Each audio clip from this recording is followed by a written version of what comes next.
اعوذ باللہ من الشیطان الرجیم، بسم اللہ الرحمن الرحیم۔ امام حسین علیہ السلام نے یزید کی بیعت قبول کیوں نہ کی؟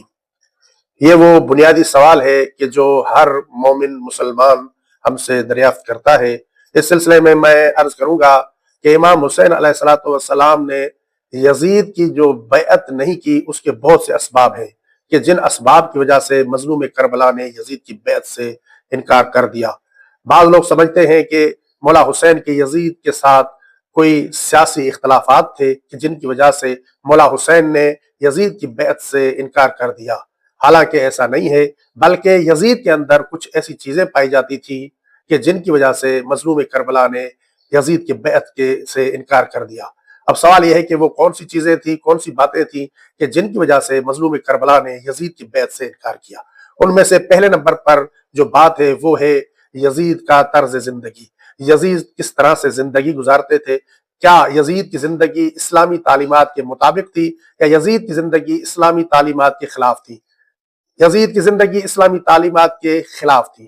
تعلیمات اسلام ایک طرف اور یزید کی زندگی ایک طرف، جس کی وجہ سے مولا حسین علیہ السلام نے صاف انکار کر دیا کہ میں یزید کی کبھی بھی بیعت نہیں کر سکتا۔ اور مولا حسین علیہ السلام کا جو مشہور فرمان ہے کہ مولا حسین علیہ السلام نے ارشاد فرمایا وعلی الاسلام السلام اذ قد بولیت الامت براع مثل یزید، کہ اسلام پر سلام ہو، یعنی اسلام خطرے میں پڑ جائے گا جب اسلام پر یزید جیسا فاسق اور فاجر حکمران مسلط ہو۔ مولا حسین علیہ السلام اپنے اس فرمان کے ذریعے سے بیان کرنا چاہتے ہیں کہ یزید جیسا اگر حکمران مسلمانوں کا حکمران بن جائے تو اسلام پر سلام کر دینا چاہیے۔ تو مولا حسین علیہ السلام نے سیاسی اختلافات کی وجہ سے نہیں، بلکہ بنیادی اصولوں کی خلاف ورزیوں کی وجہ سے یزید کی بیعت سے انکار کیا۔ ان میں سے پہلے نمبر پر میں نے عرض کیا یزید کا کردار اور طرز زندگی اسلامی تعلیمات کے خلاف تھی، اور دوسرے نمبر پر جو ہے وہ ظلم اور ناانصافی کی مخالفت۔ امام حسین علیہ السلام مظلوموں کے حامی رہے، ہر دور میں، ہر زمانے میں۔ آپ دیکھیں امیر المؤمنین علیہ السلام نے جو وصیت اپنے فرزندوں کو کی تھی، اس میں بھی یہی فرمایا تھا کونا للظالمین خصما وللمظلومین اونا، کہ تم ظالموں کے ہمیشہ مخالف بن کے رہنا اور مظلوموں کے ہمیشہ حامی بن کے رہنا۔ مولا حسین علیہ السلام ہمیشہ مظلوموں کے حامی تھے۔ ہر دور میں کوئی بھی ایسا دور نہیں، کوئی ایسا زمانہ نہیں گزرا کہ جس زمانے میں مولا حسین علیہ السلام نے مظلوموں کی حمایت نہ کی ہو، بلکہ ہر دور میں مولا حسین علیہ السلام مظلوموں کے حامی اور مددگار رہے۔ کیوں؟ اس لیے کہ تعلیمات اسلام ہمیں یہ حکم دیتی ہے کہ ہم ہمیشہ مظلوموں کے حامی رہیں اور ظالموں کی مخالفت رہیں۔ امام حسین علیہ السلام ایسے حکمران کی کیسے بیعت کرتے کہ جس کی حکومت ظلم پر مبنی تھی؟ اور پھر تیسرے نمبر پر وہ جو چیز ہے کہ جس کی وجہ سے مولا حسین علیہ السلام نے یزید کی بیعت نہ کی، وہ ہے امر بالمعروف اور نہی عن المنکر۔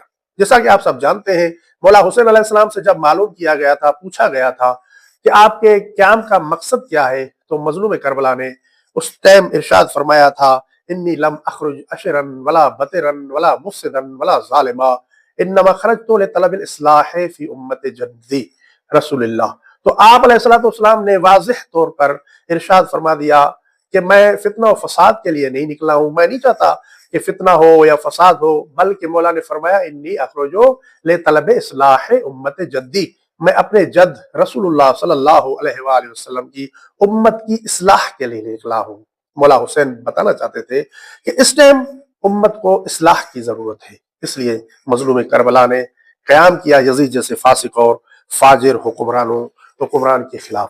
ایک اور سبب جو کہ علماء کرام بیان کرتے ہیں وہ ہے خلافت کو موروثی بادشاہت بنانے کی مخالفت۔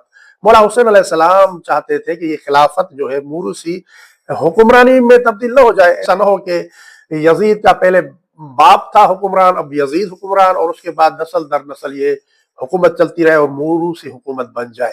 اور ساتھ ہی ساتھ بہت سے ایسے صحابہ ہمیں نظر آتے ہیں کہ جو اس چیز کے مخالفت تھے، اور مولا حسین علیہ السلام بھی اس میں سر فہرست تھے۔ اور اس کے بعد پانچویں نمبر پر جو چیز ہے کہ جس کی وجہ سے مولا حسین نے یزید کی بیعت نہ کی، وہ ہے حق و باطل کے درمیان فاصلہ۔ مولا حسین علیہ السلام حد فاصل تھے۔ مولا حسین علیہ السلام اگر بیعت کر لیتے یزید کی تو عام انسان یہی سمجھتے کہ یزید کی حکومت اسلامی تعلیمات کے مطابق ہے اور لوگ یزید کی حکومت کے حامی بن جاتے، حالانکہ ایسا نہیں تھا۔ یزید کی حکومت اسلامی تعلیمات کے خلاف تھی، جس کی وجہ سے مولا حسین علیہ السلام نے یزید کی حکومت سے انکار کر دیا اور یزید کی بیعت نہ کی۔